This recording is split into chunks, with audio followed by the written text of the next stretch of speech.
Warigani mtazamaji wa Terrain Media, tunahakikisha kuwa tunakuhabarisha kutoka ndani na nje ya mipaka ya Tanzania. Irani, Marekani haipaswi kuyamulia mataifa mengine.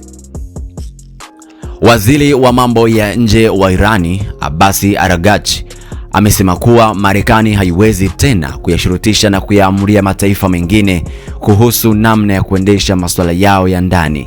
akisisitiza kuwa dunia imebadilika na nchi zinapaswa kuheshimu uhuru wa kila taifa kujiamulia mambo yake bila shinikizo la nje. Kauli hiyo ameitoa wakati wa ziara yake nchini Urusi, akieleza kuwa Irani itaendelea kushirikiana na washirika wake wa kimataifa katika kulinda maslahi yake,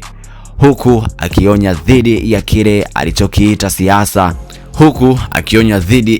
alichokiita siasa za kulazimisha zinazofanywa na baadhi ya mataifa makubwa, huku akitaja Marekani kama miongoni mwa taifa ambalo linaonekana kulazimisha siasa vilevile. Hata hivyo, hayo yanajiri wakati Marekani ikiendelea kutathmini pendekezo jipya la Irani linaruhusu uwezekano wa kufungua mlango wa bahari wa Hormuz, hatua inayotajwa kuwa na umuhimu mkubwa katika usafirishaji wa nishati duniani na usalama wa biashara za kimataifa, huku baadhi ya taarifa mbalimbali ulimwenguni zikionyesha kuwa Irani imeshuka kwa kiwango cha uzalishaji wa mafuta zaidi ya 70%. Hii ni Terrain Media, endelea kuwa nasi kupitia mitandao mbalimbali ya kijamii, huku ukizidi kutufuata na ukibonyeza alama ya kengele, ukisubscribe, na utazidi kuwa wa kwanza kupata habari kutoka ndani na nje ya bara la Afrika.